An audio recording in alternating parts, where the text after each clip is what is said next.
There's something that folks call online the celebration paradox. The celebration paradox is essentially when a person on the left says a thing, and they say it in celebratory fashion, and it's good. It's a good thing. And then you say, well, I don't like that thing so much. And they say, how dare you even notice this thing? You're not celebrating. And if you're not celebrating it, this means that you're super bad. If you even mention that it's happening, this means that you are super bad.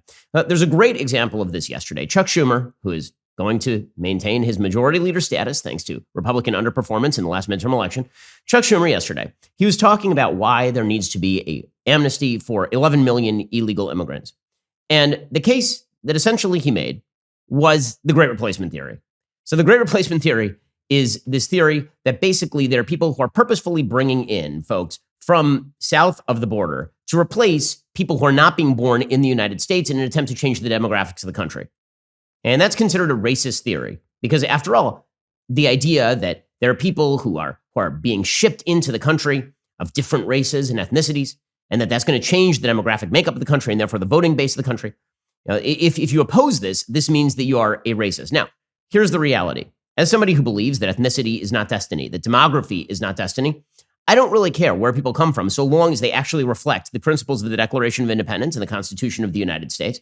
And as we've seen throughout American history, there are populations that come here and they come in seeking welfare benefits, or they come in seeking democratic policies, and then they shift over to the Republican side of the aisle, the more evenly split. You're seeing this happening right now, for example, in the American Hispanic community. And the American Hispanic community voted much more evenly Republican-Democrat in the last midterm election than they did a couple of election cycles ago. So populations change, but the theory that was put out there by people on the right was originally promoted by people on the left. We talked about this, that Roy Teixeira, John Judas, they wrote an entire book called The New Emerging Democratic Coalition, New Emerging Democratic Majority, that suggested this was the future of the Democratic Party. That for about 20 years, this was the line from the Democratic Party, that there was going to be a rising coalition of minorities, and they were going to vote heavily Democrat, and they were going to replace the white voters of the United States. The white voters were going to decrease in the size and scope, and therefore there would be an everlasting Democratic majority. And people on the right, some people on the right were like, well, that's bad. And the answer to that is to restrict immigration. There were some people who were racially tinged who were like, well, it's about race, right? The Democrats are talking in terms of race. And so we will also talk in terms of race. Neither of those two things are good. But you were labeled a crazy person if you suggested that there were Democrats who, in fact, are seeking to change the demographic of the electorate to promote particular purposes. Well, Chuck Schumer, who is the Senate Majority Leader, just said it out loud yesterday. It's kind of amazing. Now, if you say it and you're smiling about it, then it's good. If you say it and you're not smiling about it, then this means that you're evil and Hitlerian. So here is Chuck Schumer saying just the Great Replacement theory yesterday. Now more than ever, we're short of workers. We have a population that is not reproducing it on its own with the same level that it used to. The only way we're going to have a great future in America is if we welcome and embrace immigrants, the dreamers, and all of them, because our ultimate goal is to help the dreamers, but get a path to citizenship. I mean, it's an amazing statement. And he says the birth rate part right out loud. Right? There are people on the other side of the aisle who say, well, declining American birth rates are actually a really, really bad thing. That if you wish to have a durable civilization, you need to actually reproduce within that civilization. You can't just keep bringing in people from other civilizations. And then, especially if you're the Democrats and you have no interest in actually assimilating people to American traditions, American ways of life, you don't actually like those ways of life, you think the Constitution and the Declaration are kind of bad, that they're systemically racist or whatever. And when you bring people in from other civilizations who don't actually have any history with those particular documents or those particular ideas, that's a bad thing. But if you're Chuck Schumer and you say it's a good thing, then it's totally, totally fine. Well, this speaks to something broader. Okay, what this speaks to is an underlying question. And that question came up in the U.S. Senate yesterday. What this speaks to, the part that we can talk about the immigration, the fact that Chuck Schumer's immigration policy is ridiculous, that you leave a wide open border and you propose to amnesty 11 million illegal immigrants. And what you're really doing is you're creating a giant sucking sound north. Essentially, you're saying that anyone who crosses the border illegally will eventually become an American citizen. We're already having, month on month, 240,000 border encounters between border police and people attempting to get across the border. That's not including the gotaways. And the number of people who are immigrating to the country illegally right now is extraordinarily high. We're talking millions of people every single year. 2-3 million people every single year. These are big, big numbers. Okay, but put aside the immigration issue. The issue that he sort of states and then just blows right past is the fact that Americans are not having babies. The fact that in the West, people have just stopped having babies. The declining birth rates are actually a problem. Now, we on the right say, yes, declining birth rates are a problem. They're a moral problem. They, by the way, are also a logistical problem. The fact is that if you are on the left and you wish to support a massive inverted pyramid of a social structure in which a few people are supporting a lot of people on welfare, and then the demographic base of that inverted pyramid is getting smaller and smaller because fewer and fewer babies are going to be born, what you need to do is ship in a bunch of cheap labor in order to prop up that demographic base. That's essentially the case that he's making, Chuck Schumer.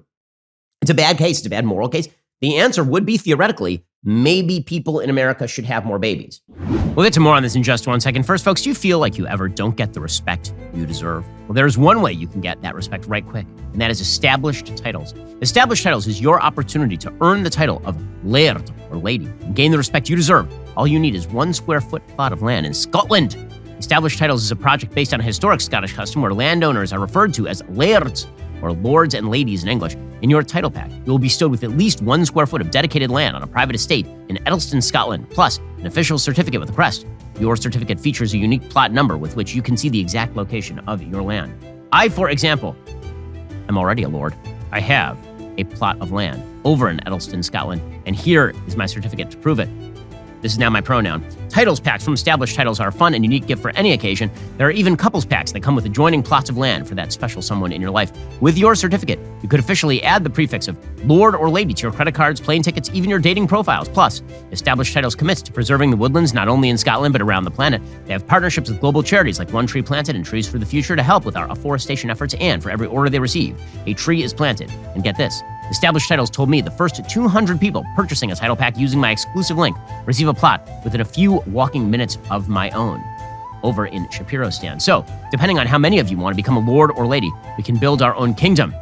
And from there, we only spread our tentacles outward. Established Titles is actually running a massive sale right now. Plus, if you use code BEN, you get an additional 10% off. Go to establishedtitles.com/Ben. Get your gifts right now. Help support the channel. Maybe if you wish to preserve a civilization and certain institutions, it's important that parents who have a history with those institutions actually have kids. But folks on the left don't actually want people to have kids, apparently. Right? That's not one of the solutions he proposes. Is not maybe we should have more babies. Maybe we should encourage people to get married and have babies. That's not one of the solutions. The solution is, what if we bring people from different parts of the world who may or may not share our values? And frankly, we don't care if they share our values. And actually, we kind of hope they don't share our values because we don't even share our values. Yeah, that's Chuck Schumer's proposal. And that's an amazing proposal. And it blows right past the problem at the core of our civilization, which is that we are a civilization that does not have a future. We have taken all the fundamental elements of a civilization and we have carved them away in the name of radical individual autonomy. This is not a call for fascism. This is not a call for restricting people by force of law. What this is a call for is encouraging the durability of social institutions that undergird every fundamental civilizational good. And one of those happens to be marriage. I know that we in this country, we've redefined marriage. We've decided that marriage doesn't matter anymore. But it turns out that when you get rid of marriage and people are getting married at 28 and 30, if they even get married at all, and when they're having 1 kid instead of 4 kids, and when the number of people who are getting married at all is declining markedly, what you end up with is a population that doesn't reproduce, and a population that doesn't actually pass on values to its kids because it doesn't have any kids. And this is a major problem.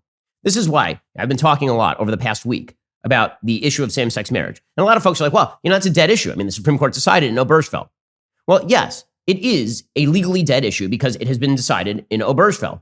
But any society that redefines marriage itself is making an enormous mistake. Is making an enormous mistake. So yesterday, the Senate of the United States voted to push forward same-sex marriage legislation that they are calling the Respect for Marriage Act, which is absurd. It is not a Respect for Marriage Act because when you fundamentally change the definition of the word marriage, that is not respect for marriage. You can call it a lot of things. You can't call it respect for marriage. You can suggest that it is an enshrinement of same-sex marriage. You can call it the broadening of rights if that's the rubric you wish to use.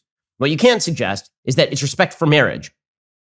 It's as though you are changing the definition of the color blue to yellow, and then you call the act the respect for blue act. That's not what it is. When you fundamentally change the definition of a thing, that is not respect for the thing, that is changing the thing. Let's at least acknowledge what is happening here.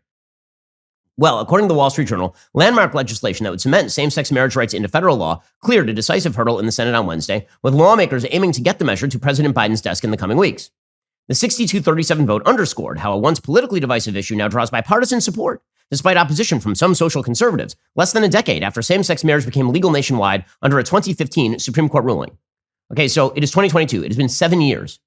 In 7 short years, the Republican Party, like 1/3 of the senators in the Republican Party, actually supported a bill that defines marriage in federal law as man-man, female-female, which is an amazing, amazing thing. I mean, that is a social transformation on a massive scale. The Respect for Marriage Act, if signed into law, would codify the ability of same-sex as well as interracial couples to get married. Okay, so the reason that the left added interracial couples is because nobody's had a problem with that for literally decades in the United States.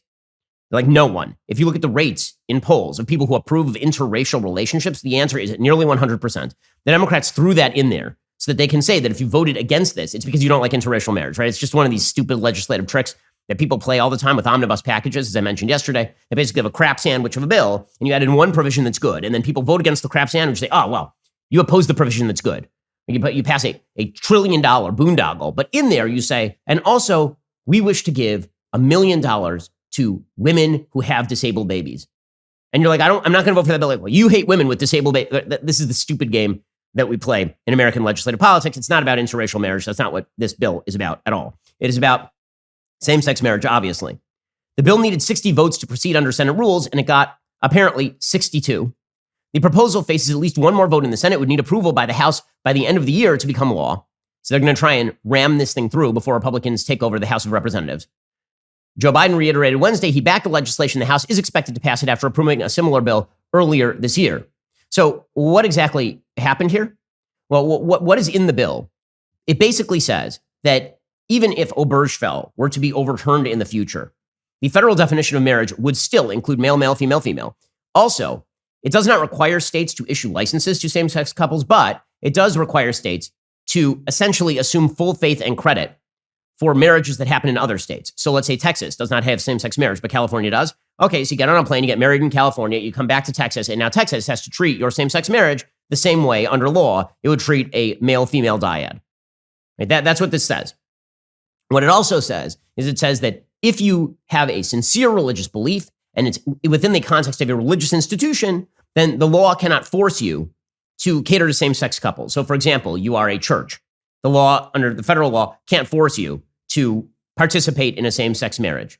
The nonprofit status shall not be endangered if you are a church. Now, first of all, the reality is that the Supreme Court would be very likely to rule that way anyway. So you're not actually adding any additional rights for religious people. So that's been the sort of fig leaf for the Republicans who voted, well, we're broadening religious rights. We're just acknowledging the reality, and then we are broadening religious rights. That's not what this is doing. You're not broadening one single thing in this bill. Alrighty, guys, the rest of the show is continuing now. You're not going to want to miss it. We'll be getting into all the reaction to Donald Trump's 2024 announcement. Plus, the Wall Street Journal interviews some single people who are discovering that being single isn't all that great. If you're not a member, click the link in the description and join us.